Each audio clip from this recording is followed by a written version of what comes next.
Welcome to Biggest Spoilars, the destination for exclusive spoilers, latest updates. The sun over Port Charles that December morning held an eerie stillness, as if the city itself sensed the storm brewing beneath its surface. Streets glistened with frost, children tugged at scarves, and shop windows reflected the anticipation of the holidays. But even as the city busied itself with its celebrations, darkness lingered in the corners where few dared to look. For Anna Devane, the world had shifted entirely. She had returned to Port Charles, the city she had loved, fought for, and protected countless times, yet her return was not a homecoming. It was a mission. And lurking behind the veneer of everyday life was a terrifying secret, coded in a single letter, C. Anna arrived quietly, her presence understated but commanding. The few who noticed her immediately felt a mixture of relief and concern. Sam McCall, her longtime confidant and surrogate daughter, was with her, moving cautiously but firmly alongside the legendary spy. Sam had witnessed firsthand the challenges Anna faced, and now she would be drawn into the unfolding storm. As they entered Port Charles, Anna's mind was a whirlwind of calculations. Spoon Island, the site of her captivity, still loomed in her memory, its cold, unwelcoming spaces a constant reminder of the threats she endured. Though Pascal had tended to her needs with apparent gentleness, Anna knew better than to trust anyone completely. Behind every gesture, there was a possibility of manipulation, and Sidwell's shadow loomed larger than ever. Even now, Anna's eyes scanned every passerby, every building, every car. Being a super spy had taught her vigilance, and her instincts screamed that the game was far from over. She could feel Sidwell's presence everywhere, the invisible strings of his mind games tugging at her, daring her to make the first misstep. The tension reached its peak when Anna thought of her granddaughter, Emma Scorpio Drake. Emma was all she had in Port Charles, the one person whose safety outweighed all else. Sidwell knew it, too. That knowledge made him dangerous. If Anna refused to cooperate, to play along with whatever games were being devised, Emma could be kidnapped and used as leverage. Anna recalled the terrifying possibilities that had been whispered to her in Spoon Island's shadowy corridors. Video cameras, isolated rooms, constant surveillance, everything meticulously designed to pressure her into compliance. It wasn't just a test of obedience, it was a psychological siege, meant to bend the indomitable spy to Sidwell's will. But Anna's mind, sharp as ever, refused to yield. She carefully weighed every move. Would complying give her clues to Emma's location? Could she turn the situation around to her advantage? Every step required patience, every choice precision. And she knew, once Sidwell realized she wasn't easily broken, the stakes would rise dramatically. Adding to the tension was a seemingly innocuous item delivered under Pascal's watch, a copy of Faison's book, written under the alias P.K. Sinclair, the same pseudonym Peter August had used years before. Inscribed on the cover, in delicate, looping handwriting, were the words, "For my muse, C." The letter C was more than a clue. It was a symbol of a secret Anna had long sought to uncover, a piece of a puzzle she hadn't yet solved. The overlapping identities, past betrayals, and cryptic dedications created a web of questions that demanded answers Anna intended to pursue, even amidst the danger. Sam, observing her friend's intensity, understood the weight of what Anna held in her hands. She could see the gears turning, the mental map forming of what had been orchestrated, and what needed to be stopped. Together, they would have to navigate this treacherous path, where every ally could be a double agent and every action was a potential trap. Sidwell was no ordinary villain. His control over the situation was subtle yet suffocating. While Pascal appeared as a calm caretaker, he was the instrument of Sidwell's psychological assault. Anna's training allowed her to notice the small, almost imperceptible cues, the hesitation in Pascal's eyes, the slight nervous twitch, the careful wording of questions, all orchestrated to make her doubt her own judgment. Sidwell's secret investor remained shrouded in mystery, adding yet another layer of complexity. It was clear that Anna's cooperation would be leveraged to serve a larger, diabolical plan, one that potentially affected the entire city. The challenge for Anna was not merely survival, but outsmarting a mastermind whose reach was almost limitless. As Anna and Sam plotted their return to Port Charles's public spaces, she considered her options carefully. Refusing to cooperate could force Sidwell's hand, potentially endangering Emma. Cooperating, however, might allow Anna to extract crucial intelligence, giving her an advantage in an ongoing game of psychological chess. In true soap opera fashion, the symbolic light of hope often emerges in the darkest moments. While Port Charles went about its daily life, Anna and Sam quietly orchestrated a parallel mission, a mission of survival and information gathering. The city's churches, hospitals, and quiet corners became arenas of reflection. Baptismal ceremonies, long associated with renewal and protection, offered a glimmer of hope. In one scene, a young child's baptism reminded Anna that, despite the shadows surrounding her, life's purity and resilience could still be defended. Encouraging words from trusted allies, Sam, Dante, and even Maxie, reinforced Anna's resolve. They reminded her that even in captivity, she remained capable of influencing outcomes. "We've faced worse," Sam whispered. "And we've come out stronger." "Yes," Anna replied, her eyes narrowing with determination. "And this time, we won't just survive. We'll turn the game on them." Soap opera suspense thrives on confrontation. Sidwell, aware that Anna's defiance was a threat to his plans, began to escalate. Anonymous messages, subtle threats hidden in seemingly innocuous meals, and orchestrated distractions all served to test her resolve. In one chilling scene, a note was slipped under her door. "Refuse us again, and the consequences will be immediate. Emma waits, but not for long." The words were more than a threat, they were a declaration of intent. Anna's pulse quickened, but she did not yield.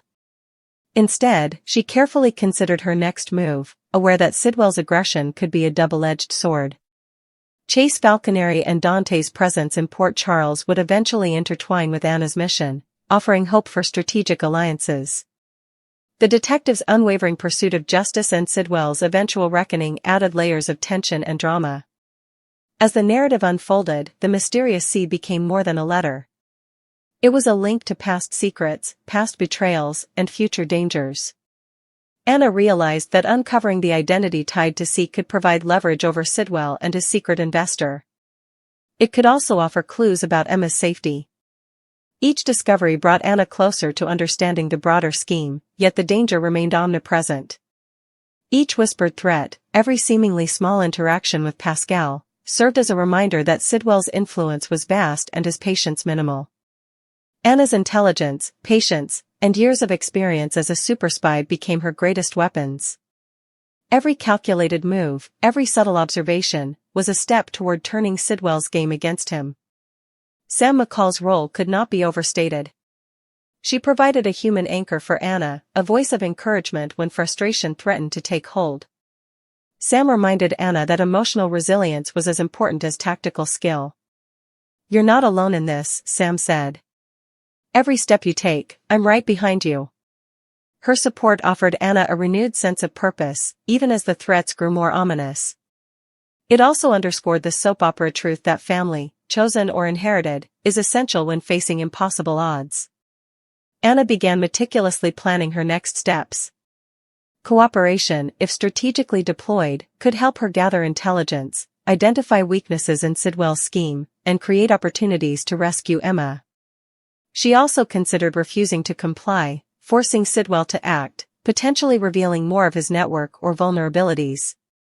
Every choice carried immense risk, each path could either protect Emma or place her directly in harm's way.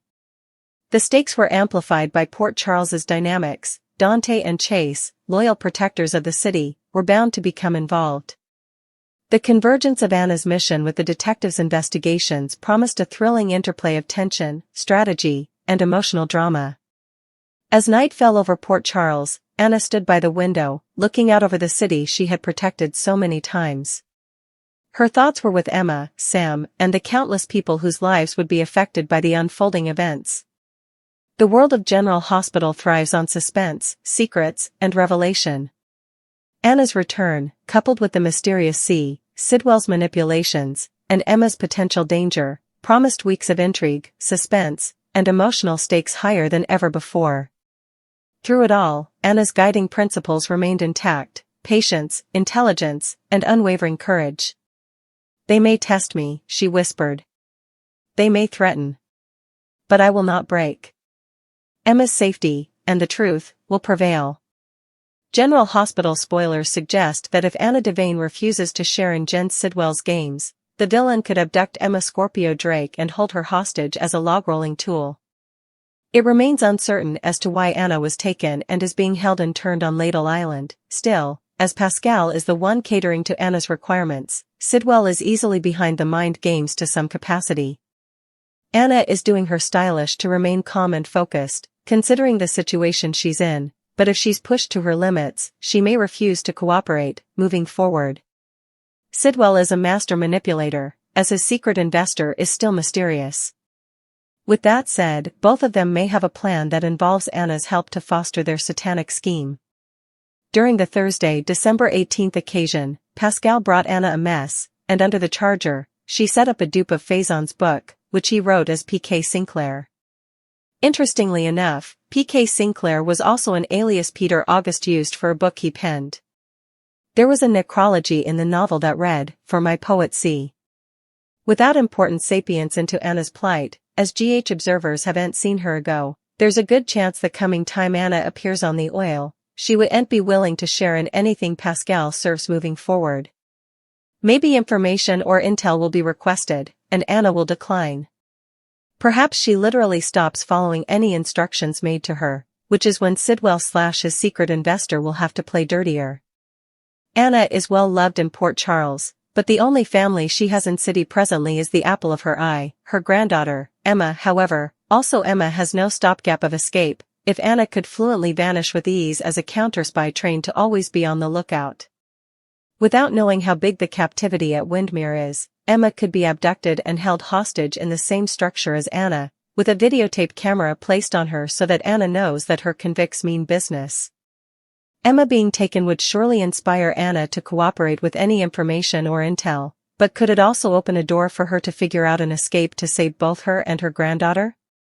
General Hospital spoilers note that no bone has maundered an eyelash since Anna left city, but if Emma mysteriously left too, this could spark dubitation from collective loved bones. And an implicit hunt, especially if Giovanni Gio Mazza raised enterprises to his police chief pater, Dante Falconeri. During the Boxing Day party at Windmere, Sidwell informed Drew he was troubled by Portia's allegations that Drew had blackmailed her and reminded the Solon that he was only useful if he remained in office. Demanding to decide whether to go each by with the Solon or cut ties incontinently, Sidwell asked Jordan to use her connections with the mayor's office to find out if there was a case being erected around Drew. Willow arrived after bringing Scout to Alexis's house, and Lucas told Marco he wanted to retreat to their bedroom so he could avoid Mrs. Kane. Rather, Marco suggested Lucas make peace with Willow, or at least put on a mask and not let her know how he truly felt. Taking Marco's advice, Lucas struck up a discussion with Willow about her kitties after noticing that Wiley and Amelia were on the cinch screen of her phone. Still, their discussion snappily regressed into another wrangle over Willow's children. Lucas said he'd had to move to Boston after giving Wiley up because it was too painful to be in the same megacity as the son he'd lost, and Willow riposted that she had no intention of giving her children up or moving down from them. Entering from another room, Drew ordered Lucas to back off from his woman. Frustrated with them both, Lucas exited. Not wanting another run heft with Lucas, Willow decided to go pick up Scout from Alexis's house, and Drew reflected that he hoped that visiting with her granddaughter had reminded Alexis what she was fighting for. Later, Sidwell and his son made a toast to the end of a brutal time that had included the death of Marco's mama. Marco said he was thankful for the distraction of working at Miller and Davis, but claimed that Sonny still demanded to pay for Natalia's death with his own life. When Sidwell fooled that Sonny was paying in other ways, Marco congratulated his pater for cascading Dalton's murder on Sonny and Laura, also using it for blackmail. So now you understand why I need to keep Sonny Corinthos alive for the moment. Don't worry, formerly I finish with him, he's a dead man, Sidwell declared, and father and son tinkled their spectacles. Reconnecting with Marco, Lucas participated that he'd failed at playing nice with Willow, and Marco joked that it was a good thing Lucas was a croaker, not a council. Lucas also asked his swain not to wear his council mask with him because he wanted all the corridor of Marco, indeed those he wasn't proud of. Marco replied that he loved how he could be himself around Lucas and agreed with Lucas's assessment that their relationship was open and honest. But as the men hugged, guilt flashed over Marco's face, since he knew sharp well that he wasn't being transparent with Lucas. As Drew left Windmere, he comforted Sidwell that there was nothing to worry about regarding the blackmail allegations. Sidwell replied that he hoped not, since he demanded the Solon to go to Washington after the new time. At that, Drew stated that Sidwell shouldn't be so quick to shoot him to DC because there was plenitude for him to do in Port Charles. Kevin revealed to his woman that he got a job offer to educate for 6 months at a council in Dublin and wanted Laura to accompany him to Ireland. Considering she'd just gotten re-elected, the timing wasn't ideal, Laura replied, but told her hubby he should still go. Also, Jordan dropped by. While Kevin went upstairs to check on Ace, Jordan told Laura that she had some potentially useful particular information about Sidwell. Jordan progressed to fill Laura in on how, at the Boxing Day party, Lucy sounded jealous when Sidwell was flirting with Ava. Laura and Jordan agreed that if Lucy and Ava were both contending for Sidwell's affection, they could use that to their advantage, especially Lucy's freakishness. On her way out, Jordan noticed that Commodity sounded off with her friend, but Laura claimed she was fine. Returning downward, Kevin informed his woman that he wouldn't take the tutoring position. Still, Laura told him she allowed. They should keep all their options open, especially with Sidwell blackmailing her. Sonny ran into Justine at Café Sherry, and they bandied the helical that the trial took during Portia's evidence. Sonny told Justine that he allowed. She'd shown kindness by sparing Portia from farther demotion during cross-examination. Although Justine joked that she didn't need a character for being compassionate in court, he ultimately got her to agree that she didn't enjoy watching Portia be traumatized on the substantiation stage. Still, Justine editorialized, Portia committed a crime and should pay the consequences for her conduct. Sonny combated that occasionally good people make bad choices for the sake of those they love, and he'd had to shield his family from his miscalculations in the history. Sympathizing with Portia, Sonny participated that he'd been on both sides of infidelity, which was no way black and white. Justine replied that was the contrary of how effects operated in court, and the only mercy she could exercise was either through a plea deal before a trial or after conviction during sentencing. Sonny expressed his gratefulness for the charity she'd shown Rocco, noting that he no way forgets that kind of grace shown towards someone he loves. Justine stated there was a big difference between a teenager who made a mistake and a career miscreant, and there was no way a Argentine area for reprised malefactors in her courtroom. When Sonny replied that she might find herself in a position one day where she was forced to do the wrong thing for the sake of someone she loved, Justine scarfed that he could talk himself into anything. Standing up, Sonny placarded that he didn't have to talk himself into anything before exiting the eatery. Miss you like crazy. Thanks to Willow, the Davis girls and Cody had a delinquent Christmas festivity with Scout. Alexis told Christina that Drew's condition for allowing the gathering was that Danny wasn't present, but when Sam's son happened to stop by, the siblings prayed to spend time together. While Danny and Scout were in the vicinity structure Snow People, Alexis commended to the others that she was torn over esteeming Drew and not wanting to break Danny's heart by telling him he couldn't stay. Once the kiddies came back outside, Cody asked Scout for help in the kitchen to make hot chocolate so Alexis, Molly, and Christina could explain the situation to Danny. Though disappointed, Danny understood why they had to bend to Drew's commands. He also participated in emotional farewell with his little family as the rest of the family fought back gashes. Cody offered to drive Danny home, and once they left, Alexis hugged her granddaughter as Scout cried that she hadn't wanted her family to leave. Scout participated that Danny was the only bone who understood what it was like to not have their mama around presently, and Alexis assured her that Danny would always be her family, indeed if effects between him and her pater were complicated at the moment. Alexis also suggested that Scout not tell her pater that Danny had been there, so Drew didn't get worried and Danny didn't get in trouble, and Scout agreed to keep it to herself. Willow also showed up to take Scout home. When Alexis thanked Willow again for bringing Scout over, she replied that she knew how important it was to spend time with family during the leaves, and Alexis was working so hard to ensure that she could see her children. After her granddaughter's departure, Alexis broke down in tears. Later, Alexis told Molly and Christina that she demanded to get back in Drew's good graces and win the trial, not just for Willow's sake, but because Scout's future depended on it.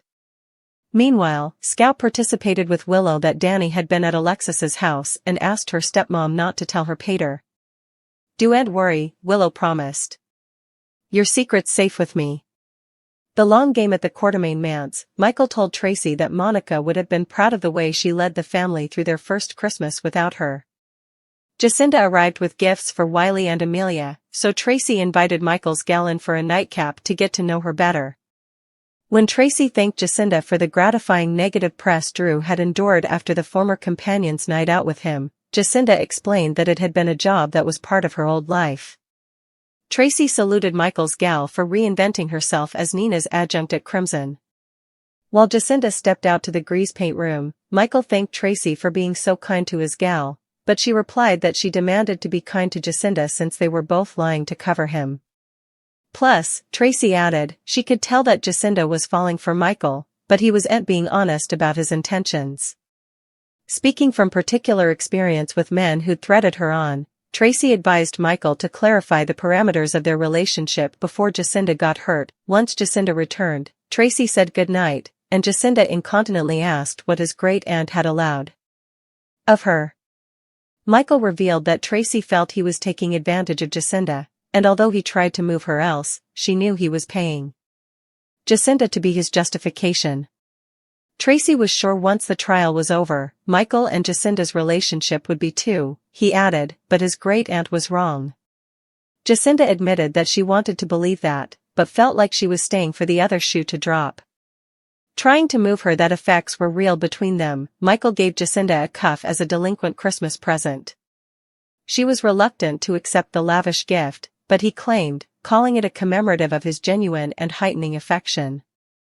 Arriving back at the manse, an angry Danny complained to Cody about the way Drew had insulated Scout from the rest of the family and how helpless he felt. Conducting advice, Cody suggested Danny play the long con and make Drew suppose that he was going along with all his rules while staying for an opening to reclaim his relationship with his sister. Do you suppose Michael is developing genuine passions for Jacinda, or is it all an act? Will Willow betray Scout's confidence and use her stepdaughter's secret as some kind of influence? How do you suppose Laura will crop Ava and Lucy against each other? Tell us what you allowed about the rearmost occasion of GH in the commentary below.